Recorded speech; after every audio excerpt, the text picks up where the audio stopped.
নমস্কার, আমি ঝুমা বলছি ব্যাঙ্গালোর থেকে। সবাই কেমন আছেন?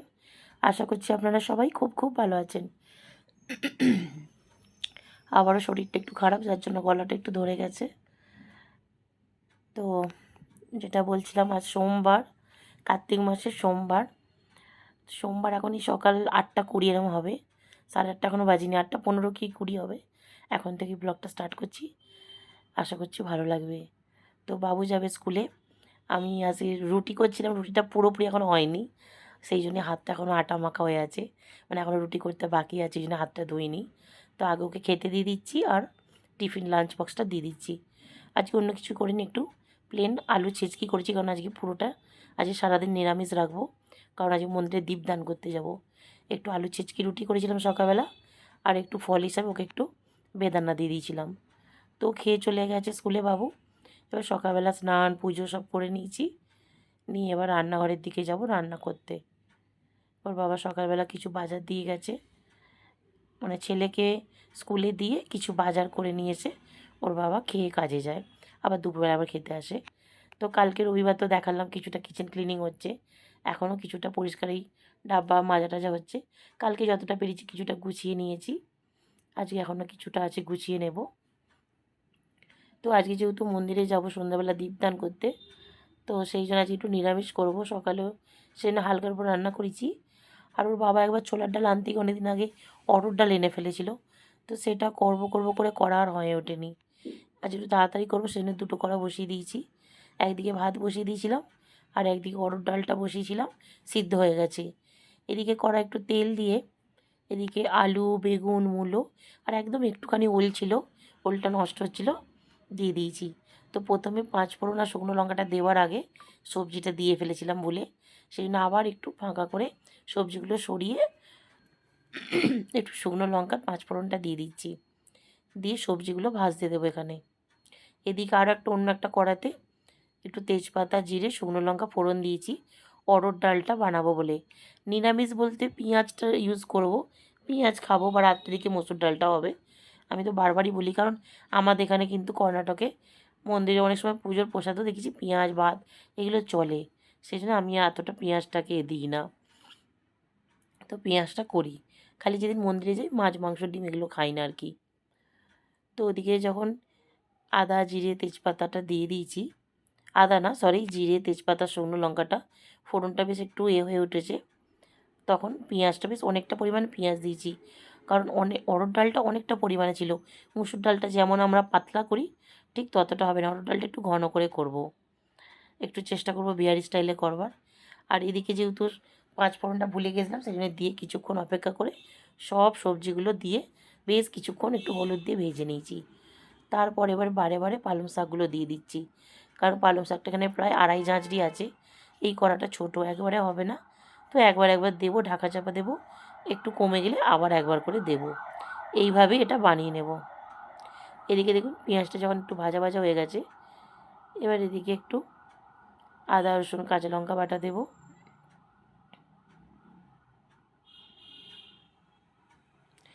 অরহর ডালটা আমার বাবা ছোটোবেলা দেখতাম মা খুব করতো, বাবা খুব পছন্দ করতো, মা অত খেত না, আমরা অতটা পছন্দ করতাম না।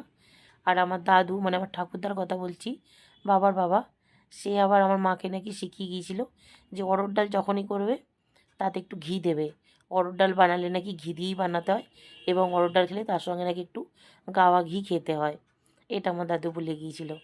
তো আদা রসুন কাঁচা টমেটো দিয়ে ভালো করে কষিয়ে নেবার পর এবার মশলার ডাব্বায় যা যা থাকে একটু লঙ্কা গুঁড়ো হলুদ গুঁড়ো ধনে গুঁড়ো জিরে গুঁড়ো আর এখানে একটু গরম মশলাও দিয়ে দিয়েছি, হালকা একটু চিনিও দিয়ে দিয়েছি, দিয়ে ভালো করে কষিয়ে নিচ্ছি, নিয়ে একটু ধনেপাতাও দিয়ে দিলাম, দিয়ে এবার খুব ভালো করে কষাবো যতক্ষণ না তেল ছাড়ে।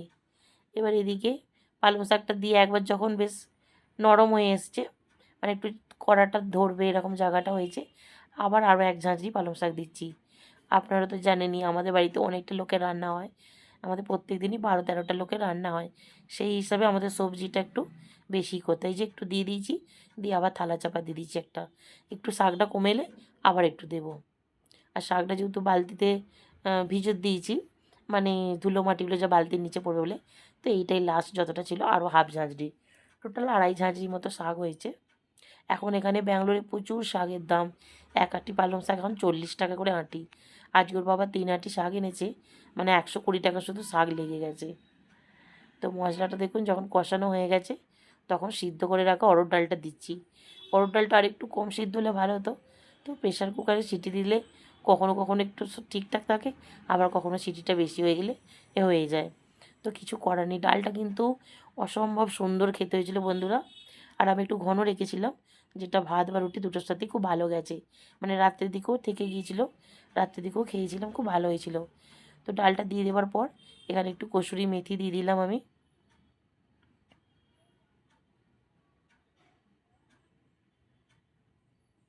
যেহেতু দাদু বলে, মানে বলে গেছে বা মায়েরাও বলে যে অরহর ডাল করলে একটু ঘি দিয়ে খেতে হয়, সেই জন্য একটু ঘি দিয়ে দিলাম।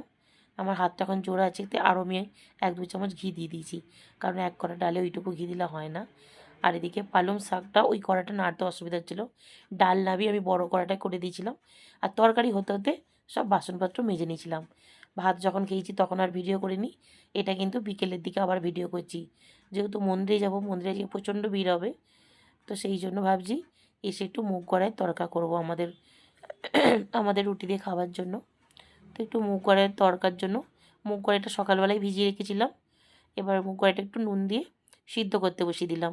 আর কালকে রবিবার কতগুলো বাদাম ভেজে রেখেছিলাম, কালকে তো আর ঝালমুড়ি হলো না, ঠেকুয়া খেয়ে হয়ে গেল, তো সেই বাদাম ভাজাগুলো রয়ে গেছে।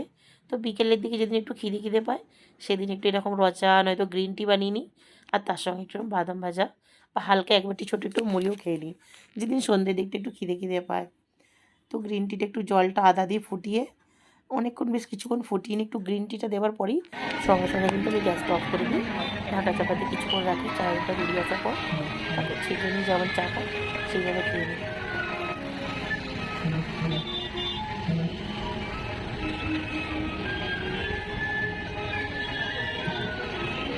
বুঝতেই পারছেন মন্দিরে এসে গেছি, মন্দিরের সামনেটা এরম যখনই কোনো হয় তখনই মন্দিরটা প্রচুর ভিড় হয়, মেলা মতো বসে যায়। প্রথমেই বললাম এটা কার্তিক মাসের সোমবার, এবং এটা কিন্তু শুক্লপক্ষ চলছে এখন, মানে দেব উঠনি যে একাদশী, তুলসী বিবাহের আগের দিন এটা। তো এই মন্দিরটার কিন্তু অনেক বড় একটা মহিমা আছে। এই মন্দিরে যে যা মন থেকে চেয়ে যায় তার কিন্তু বেশিরভাগ মনোকামনা পূর্ণ হয়।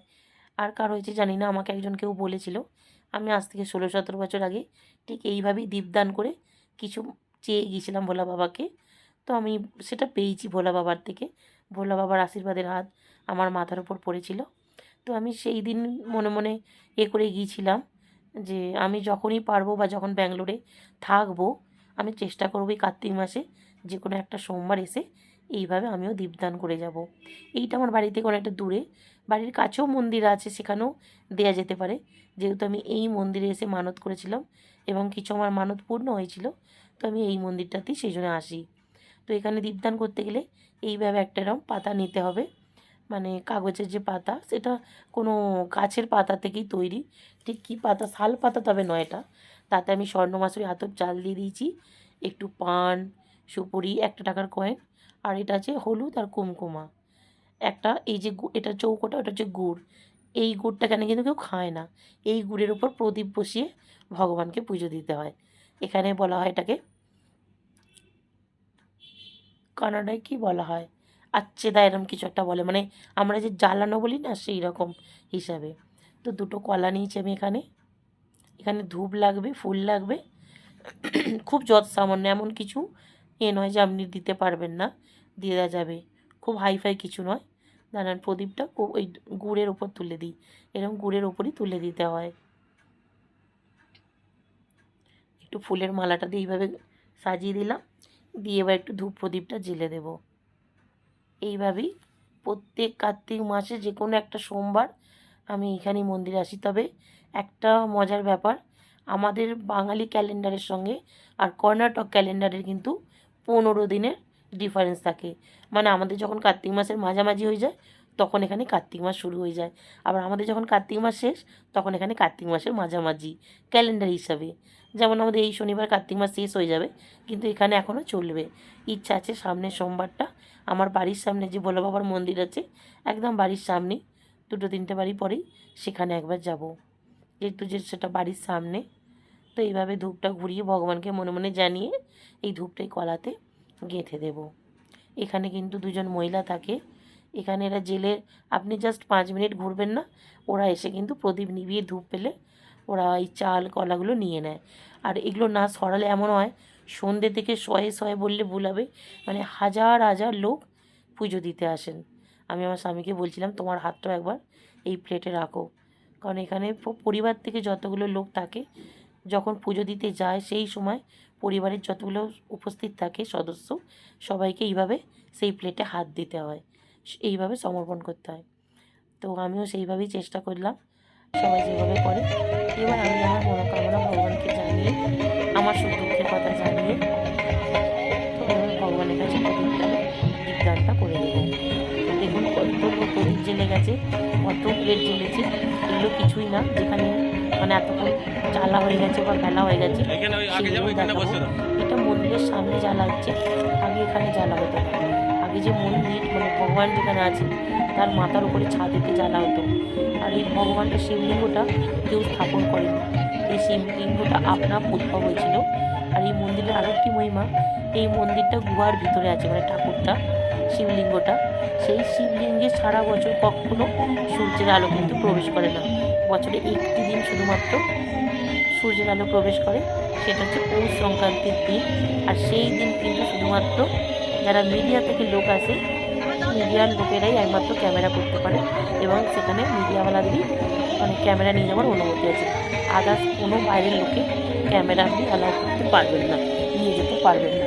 এই মন্দিরে এমনই একটা মহিমা। দেখুন শয়ে শয়ে লোক প্রদীপ জ্বেলে গেছে, মানে লোকের আস্থা ভরসা বিশ্বাস। এত সুন্দর সামনে থেকে দেখতে লাগে, এত প্রদীপ জ্বলে। এইবারে তো একটা জায়গায় এরম করে দিয়েছে, মানে হয়তো জানি না কেন। আগের বারে যখন ছাদের ওপরে করতো মানে খুব কম, মানে জায়গাই পাওয়া যেত না, লোক হিসেবে বসে সাজালাম প্লেটটা। এই দেখুন এইখানে এনারা কি করেন, চাল কলা নারকেলগুলো এরা নিয়ে নেয়। তো যে কলাগুলো দেখছেন ফেলেছে, যে কলাগুলো দেখুন পুড়ে গেছে সেগুলোই কিন্তু এরা ফেলছে। নাহলে গুড় কলা চাল নারকেল, যারা যারা নারকেল দিচ্ছেন, আমি নারকেলটা দিইনি, তো তারা কিন্তু নিয়ে নেয়। খালি কত পাতা পড়েছে দেখেছেন। মানে আমরা এখন এসেছি 8টা নাগাদ, 8:30। মন্দিরের ভিতরে যেতেও পারিনি, কারণ এত ভিড়, লাইন দিলে 12টা বেজে যাবে। তো ভাবলাম একদিন ওই সামনে সোমবার করে বাড়ির সামনে মন্দিরে একদিন গিয়ে ভোলা বাবার দর্শন করে আসবো। আর এই যে যারা বাড়ি থেকে জোগাড় করে না আনতে পারবে কোনো কারণে, হয়তো কিছু ভুলে গেল, মন্দিরের সামনেও কিন্তু সব কিছু পাওয়া যায়। একদম প্লেট রেডি করে প্লেট সাজিয়ে রেখেছে। তবে আপনি বাড়িতে করে যতটা পরিমাণ চাল দেবেন, সেই প্রদীপটা আপনি ঘিয়ে জ্বালবেন কি তেলে জ্বালবেন সেটা সম্পূর্ণ যেমন আপনার ব্যাপার। আমি যেমন ঘিয়ে জ্বাললাম, এরা সেটা তেল দিয়ে সাজিয়ে রেখেছে। এই যে দেখুন ধূপ বাতি চাল সবই আছে কিন্তু অল্প পরিমাণে। তো সেইভাবে এখানে সব রেডি করা আছে। তো চলুন আজকের মতো ভিডিওটা শেষ করলাম, কেমন লাগলো অবশ্যই কমেন্টে জানাবেন।